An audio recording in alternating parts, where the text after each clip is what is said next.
Semuanya, kenalin aku Habib Muhammad Hidayat Ramadan. Kali ini aku akan mengajak kalian ke salah satu cabang ilmu digital marketing yaitu SEO atau Search Engine Optimization. Yang dimana SEO ini bertujuan untuk mengindeks konten atau artikel pada website kalian agar tembus di halaman satu Google. Penasaran bagaimana caranya? Yuk kita lanjut. Kenapa sih kalian ngerasa udah capek bikin website, tapi pengunjungnya sepi kayak taman tengah malam? Nah, mungkin yang kamu lewatkan itu bukan desainnya, tetapi SEO-nya. SEO atau Search Engine Optimization itu kayak jembatan antara website kamu dan orang-orang yang nyari sesuatu di Google. Tanpa SEO, websitemu bisa cantik apapun, tapi nggak akan kelihatan di hasil pencarian. Jadi, sebelum buru-buru bangun website, penting banget loh buat ngerti dulu gimana SEO bekerja, biar setiap klik, setiap kata kunci atau keyword, dan setiap halaman punya arah yang jelas buat ngebawa traffic, bukan cuma numpuk konten tanpa arah. Di video ini, aku akan bahas bareng-bareng apa itu SEO dengan bahasa yang santai tapi tetap berbobot. Siap? Yuk, kita mulai kenalan. Oke, bayangin nih, kamu di warung kopi di pinggir jalan kecil, kopinya enak, tempatnya nyaman. Tapi sayangnya, nggak ada yang tahu kalau kamu buka warung di situ. Nah, SEO itu ibarat papan penunjuk arah yang nunjukin ke orang-orang, ya ada warung kopi enak loh di sini. Tanpa SEO, website kamu kayak toko bagus yang tersembunyi di gang sempit, nggak bakal dikunjungi banyak orang. Tapi dengan SEO, kamu bisa nunjukin toko kamu di peta Google, bikin orang nemuin kamu saat mereka nyari kopi enak dekat sini. Fungsi utamanya apa? Pertama, bikin website kamu lebih mudah ditemukan, it's okay. Dua, ngasih tahu Google kalau kontenmu itu relevan dan berkualitas. Dan tiga, dapat meningkatkan traffic dan peluang konversi entah itu pembelian, pendaftaran, atau sekedar orang yang makin tahu brand kamu. Atau bahasa marketingnya awareness. Jadi, SEO bukan soal ranking, tapi soal ditemukan oleh orang yang tepat di waktu yang tepat. Dan di dunia digital yang ramai kayak sekarang, jadi terlihat itu separuh dari kemenangan. Lanjut nih, kita akan bahas tiga pilar utama SEO. Ada SEO on page, ada SEO off page, dan SEO teknikal. Kita akan bahas ketiga pilar itu dengan analogi yang mudah. Misalnya, kita samakan dengan analogi rumah aja deh. Misal, pertama, SEO on page itu kayak ngatur isi rumah kamu, mulai dari warna cat, pencahayaan, sampai tata letak furnitur. Jadi, semuanya harus nyaman dan mudah dilihat oleh tamu. Nah, dalam dunia website, ini berarti kamu menata judul, kata kunci, meta tag, dan struktur konten supaya Google ngerti topik apa sih yang kamu bahas. Kalau isi rumahmu rapi dan jelas, kamu pasti betah dan Google pun senang. Kedua, page SEO itu kayak reputasi kamu di lingkungan sekitar. Walaupun rumah kamu bagus, tapi kalau nggak ada yang ngomongin, orang nggak ada tahu keberadaannya dong. Nah, di dunia digital, ini merupakan backlink atau di saat website lain menyebut atau mengarah ke situs kamu, atau di tag lah. Semakin banyak orang yang percaya dan merekomendasikan, makin tinggi juga nilai reputasi kamu di mata Google. Nah, yang terakhir ini, SEO teknikal, yaitu merupakan fondasi bangunan kalau di sebuah rumah. Bisa jadi di rumah kamu dan reputasinya oke, tapi kalau fondasinya rendah, semua bisa retak saja kan. Ini soal kecepatan loading, keamanan, struktur URL, dan paling penting yaitu mobile friendly.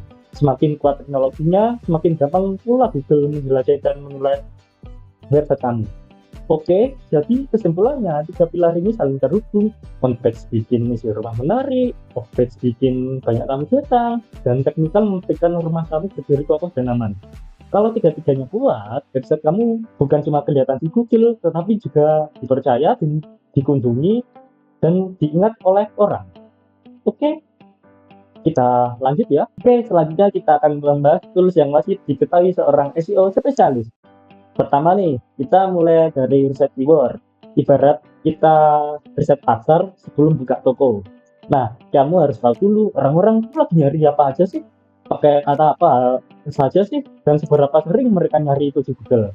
Tools seperti Ahrefs, Semrush, dan apa saja jadi senjata utama buat itu. Versi gratisnya sih sudah cukup untuk bantu kamu lihat search volume atau berapa banyak orang nyari kata itu di Google dan keyword difficulty, seberapa susah buat bersaing di kata itu. Tapi kalau kamu langganan versi premiumnya, dunia SEO bakal kebuka lebar banget. Jadi kamu bisa tahu halaman mana yang performanya lagi turun, link mana yang bikin website kamu lemot, dan kehilangan ranking, sampai bisa analisis kompetitor, kata kunci apa saja sih yang bikin mereka bisa ngangkring di halaman pertama Google. Next nih, kalau riset keyword itu langkah awal sebelum main, maka SEO audit itu kayak laporan pertandingan setelah main.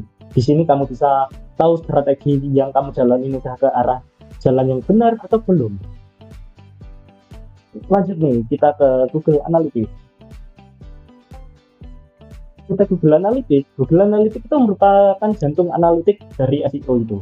Di sini kamu bisa lihat user acquisition, dari mana datangnya pengunjungmu, baik organik, iklan, media sosial, atau bahkan preferensi lain. Kamu juga bisa cek traffic acquisition, text and screen, sampai lokasi geografis dan aktivitas real time. Jadi, kamu tahu bukan cuma siapa yang datang, tapi juga ngapain sih mereka di website kamu. Lanjut, kita ke Google Search Console. Google Search Console ini ibarat dokter pribadinya website. Terus ini bisa bantu kamu mendiagnosis kesehatan website kamu, apakah halamanmu sudah muncul di Google, keyword apa yang paling ngasih banyak klik, dan apakah ada error indexing atau broken link yang bikin performa turun. Search Console juga ngasih laporan tentang Core Web Vitals, yang dimana ini indikator penting untuk kecepatan dan pengalaman pengguna. Lalu yang terakhir ada UX SEO, sang asisten pribadi buat pengguna WordPress yang tidak asing lagi. Kalau kamu nulis artikel, UX bakal jadi mentor yang cerewet, tapi baik loh. Dia bakal kasih saran, apakah judulmu udah optimal, meta description-nya udah nyantol, keywordnya muncul dengan proporsi pas, dan bahkan apakah tulisanmu mudah dibaca manusia atau enggak, bukan cuma robot. Lanjut nih, sekarang kita bahas cara membuat artikel yang SEO friendly. Jadi gini teman-teman, bikin artikel itu gampang, tapi bikin artikel yang ditemukan di Google, nah itu yang butuh strategi. Bayangin kamu nulis sesuatu yang keren banget, tapi nggak ada yang baca karena Google nggak ngerti topikmu itu apa. Disinilah SEO berperan, biar tulisan kamu nggak cuma bagus buat manusia, tapi juga terbaca jelas oleh mesin pencari. Pertama nih, dari seluruh artikel, gunakan heading yang rapi. Misal, heading 1 untuk judul utama, heading 2 untuk subjudul. Misalnya, heading 1 versi How to Run Google Ads in 10 Steps. Lalu di bawahnya heading itu bisa jadi Why You Run Google Ads atau How to Set Up Your Account. Nah, di sini penting banget loh buat masukin fokus keyword secara natural ke beberapa bagian. Di judul itu pasti memakai heading 1, kemudian dilanjut 100 kata pertama dan isi artikel yang mulai ada sebabnya. Dari heading 2 nanti bisa ke heading 3 juga. Tujuannya biar apa? Biar Google tahu topik tulisanmu tanpa terlalu dipaksa. Kedua, jangan lupa optimisasi gambar. Setiap gambar yang kamu masukin itu juga bisa bantu SEO loh. Kalau kamu kasih nama file dan alternatif tag yang relevan. Misalnya, daripada filenya bernama image1.png, ubah jadi Google Ads Market Share PNG. Lalu di alternatif teks juga tulis deskripsi singkat, kayak diagram pangsa Google Ads tahun 2025 mencapai bla bla bla. Ini kecil, tapi efeknya gede banget loh buat visibilitas dan aksesibilitas website kalian. Selanjutnya, ada bagian yang sering dianggap remeh, padahal krusial. Antara ada URL, meta description, dan anchor text. URL sebaiknya singkat dan jelas. Contohnya, example.com/how-to-run-Google-Ads. Lalu meta description itu kayak trailer film. Pendek tapi bikin penasaran. Pastikan kamu masukin kata kunci utama dan sedikit ajakan atau call to action yang bikin orang tertarik untuk klik. Terakhir, anchor text itu teks yang kamu kasih tautan ke halaman lain. Misalnya, pelajari lebih lanjut tentang how to run Google Ads. Ini bantu Google ngerti koneksi antara halaman dan topik di websitemu. Jadi teman-teman, intinya artikel SEO friendly itu bukan tentang spam keyword, tapi tentang memberi arah yang jelas buat membaca dan mesin pencari.